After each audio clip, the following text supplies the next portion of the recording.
Well, Andy Murray fans, we've got some bad news. There are now some doubts about Andy Murray's ability to come back and play at the Australian Open.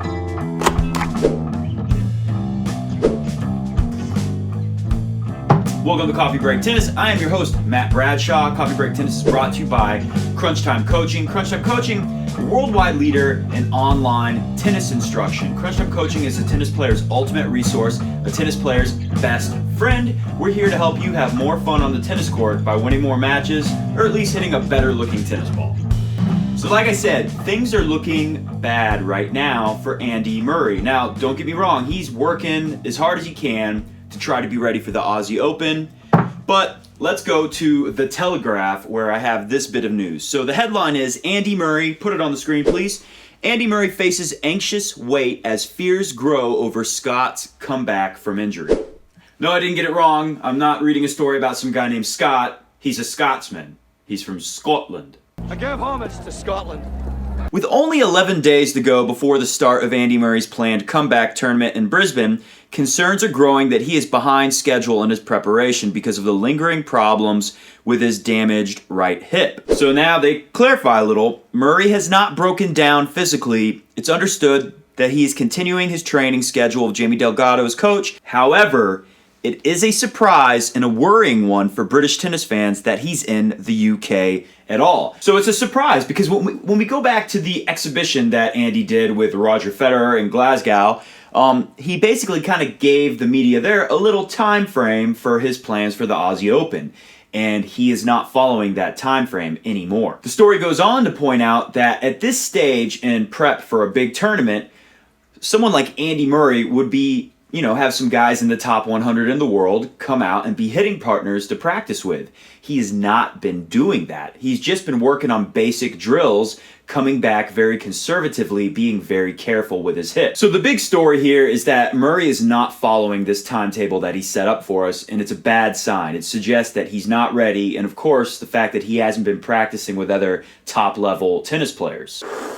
This takes me back to Texas when Peter Freeman, founder of Crunch Time Coaching, and my partner here at the Crunch Time family, we were in Texas for the tennis fantasy camp with guys like Rod Laver was there, John Newcombe, Fred Stolle, Roy Emerson. These legends of the game were out there, and I can't remember if it was Rod Laver or John Newcombe, but one of them was telling me, and he was basically expressing doubt for Djokovic and Murray to be able to come back and dominate the sport, especially Murray, because they're saying the hip is such a troublesome part of the body to deal with an injury that it's just a harder thing to deal with. Obviously, it's going to impact your movement in such a huge way, and it's harder to get it healthy when you experience problems. They're also talking about the elbows, a pretty troublesome injury as well.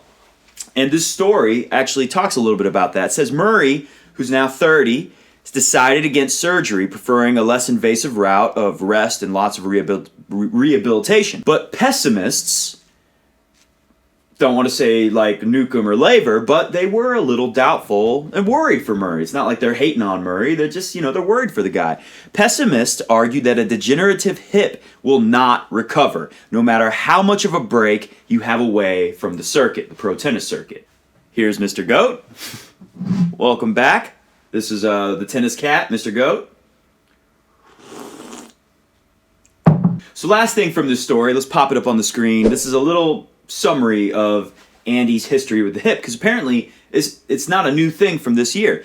Andy Murray says he's been battling hip problems for many years. It's just not affected him as much as it has now. It's always been a little thing you notice, get some good rest, it goes away, it comes back. It's never destroying his tennis career. It was only after Andy's semifinal against Stan Wawrinka at the French Open in June, remember that was a great match, that he woke up with agonizing pain, clearly inhibited at Queen's, limped through 4 wins at the All England Club before his quarterfinal defeat by Sam Querrey. Despite weeks of rest and rehab, he had to withdraw from the US Open, not been on a match court ever since. All we had was that exhibition in Glasgow where Roger Federer looked a lot better than Andy Murray. This is bad news. When we went back a year ago to Roger Federer, we didn't see any stories like this. Federer, obviously, comes back and he wins the Aussie Open. Murray, though, this is bad. I'm sorry if you're a big Murray fan out there. We're going to keep our eye on this story, and we will keep you guys posted. So sorry to break the bad news, guys. That is, if you're a Murray fan, I'm really sorry for you, and hopefully Murray miraculously recovers and we see him have a decent Aussie Open where he doesn't beat Roger Federer. But it looks doubtful right now, so we're going to keep you posted. Thanks for tuning in to Coffee Break Tennis. By the way, if you guys didn't hear the news, click right here, right now, so that you can sign up for the alert list. Coffee Break Tennis is going to have its own YouTube channel. We're still part of the Crunch Time Coaching family, but me and Pete decided the best way to serve your tennis needs is to have all the Coffee Break Tennis pro game coverage and goodness right over there, and all of the world-class tennis instruction over here on its own Crunch Time Coaching channel. So click there so you get the alert when the new channel is up and running. You can be one of the first to subscribe. I will really appreciate it because I'm going to need your help starting a new channel from scratch, getting that thing off the ground and running for the Aussie Open. That's it for me, guys. I just made a video debunking the head-to-head myth.